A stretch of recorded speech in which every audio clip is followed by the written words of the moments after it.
What's going on, guys? As always, thanks for showing up to my channel. Today we're gonna take a look at the Biegler Bladeworks Archon.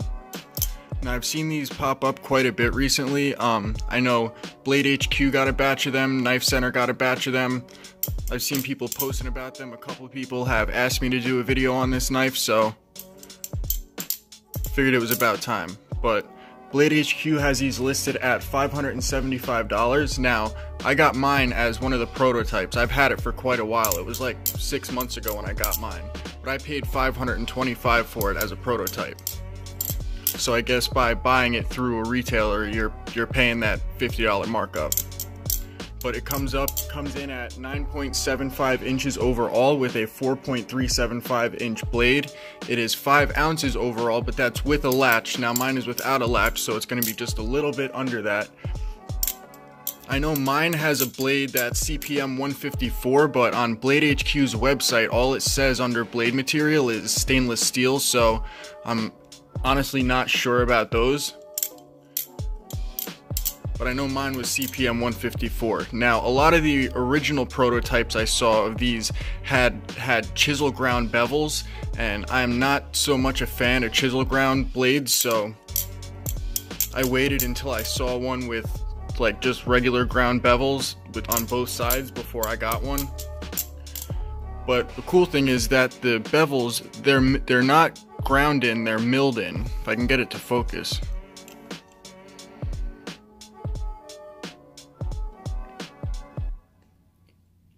The bevels on my rock style are clearly hand ground, but these are milled in, which is actually pretty cool. Now I really do like the design of this Bali, and I'm a person who typically hates tanto blade styles, so that's saying something that I like this blade style. I like the handle design. I love this stepped pattern, the large cutouts. This is a sandwich style Bali with Zen pins, bushing driven pivots. Now this Bali did have its assortment of issues and has been a big point of contention recently, especially on the Facebook group BFBK, Balisong flippers and butterfly knives. But we'll get into all that stuff a little later on in the video.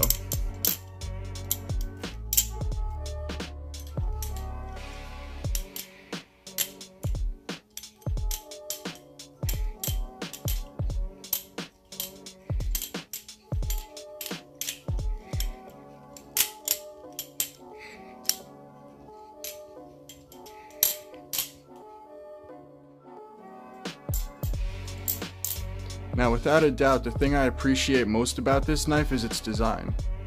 The aggressive tanto blade profile, the 3D milled in hollow bevels, the stepped pattern in the handles, the large cutouts. Overall, it's a design that just really spoke to me. And while from afar, it's an amazing looking knife, once you get up close, it does have a couple fit and finish issues. Now, if I can get it to focus, these cutouts in the handle, they were cut out with a water jet, but after being cut out by a water jet, they were just left jagged and unfinished. And on the Facebook group recently, somebody who got one from one of the retail drops, Blade HQ I'm pretty sure, got one, and on his, one handle was longer than the other, which that's not even something you can easily fix on your own, and his cutouts were even more jagged than mine are. Now I know mine arrived with bushings that were tuned way too small, and I had to just replace them and put new ones in myself.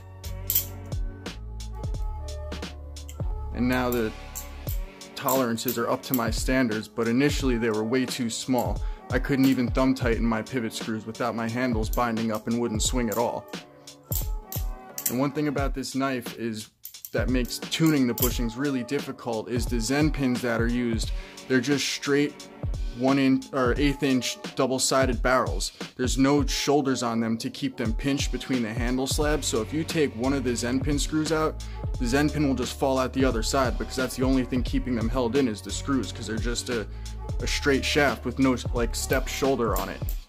So that means when you tune the bushings, they have to be tuned absolutely perfect, otherwise you'll think you have them tuned, and then when you go to tighten down the Zen pin screws, everything binds up on you. Same thing with my rock style, I had to replace the bushings on those too. And the person who understandably posted on the Facebook group about his, he even exchanged his back to Blade HQ for a second one that still had the same issues. And Brian Biegler, the maker of these knives, showed up to tell us that we have our heads up our ass and don't know what we're talking about, so make of that what you will. But it's a shame because once I got this knife properly tuned and got some properly fitted hardware in there, the way it should be, it's a damn good Bally. I mean, I'll talk about the flipping a little bit later on in this video, but it's a shame that these don't come out of the box this way. Because once I got this set up the way I like it, it's pretty damn good.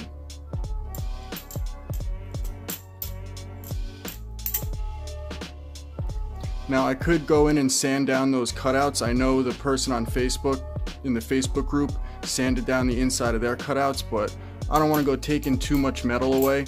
I mean, these handle slabs already run pretty thin in that area as it is, and I don't want to risk hurting the structural integrity of these handles by taking any of that, any more metal away than I wouldn't have to. So I fixed the pivot tolerance issues and called it a day with this one.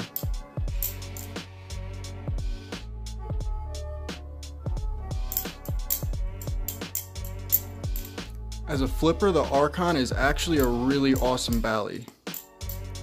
At least once I got the pivot sorted out. There are just a couple things I would like to change. One of them pretty simple, I could do on my own. It would only take 5 minutes, I just haven't done it yet. Is I want to take down the Zen nipple. It's just a little bit sharp. It's a 5-minute fix, I just haven't done it. The other thing is I would love to have a set of full-length titanium spacers made. This Bally could really use just a little bit of extra handle weight. Not that it's blade heavy at all, as it is, but it is borderline neutral. The spacers have these large L-shaped cuts to them, and that's mostly to allow for this aggressive tanto blade to fit between the handles, and then it's matched on the other side just to balance them out.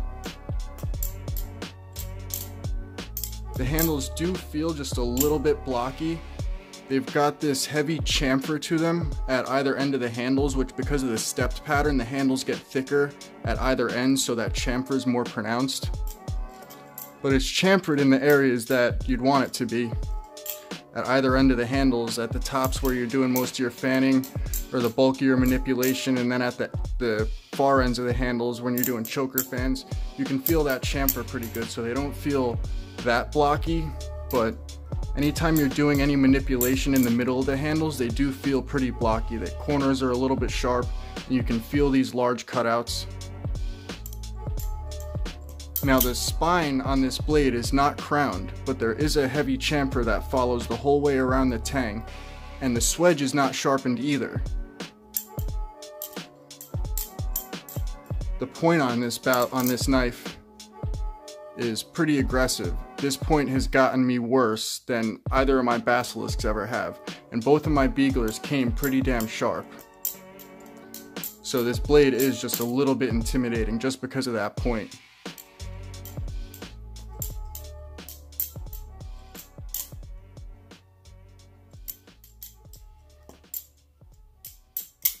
But one other thing, where the spine dips in right here, it does make chaplains and twirls extremely comfortable.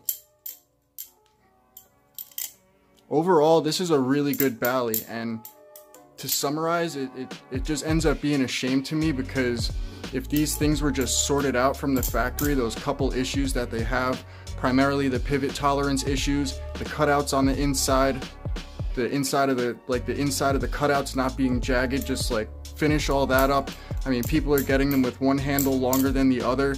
I don't know if that's a pivot hole alignment issue or what, but like if those things were sorted out, the pivot tolerance issues were sorted out, this would be an amazing Bally, like top of the list for just about anyone to have.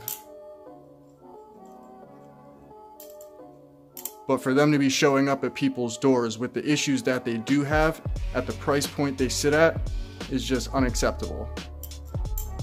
Don't get me wrong, I love mine. Mine isn't going anywhere more than likely, but I had to do all that shit and sort all that out myself. Not everybody can or wants to go ahead and tune new bushings and fit all that stuff themselves.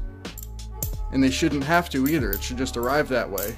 But in either case, this was my Archon, one of the prototypes. As always, I hope you guys enjoyed this video, and I'll catch you guys next time. Peace.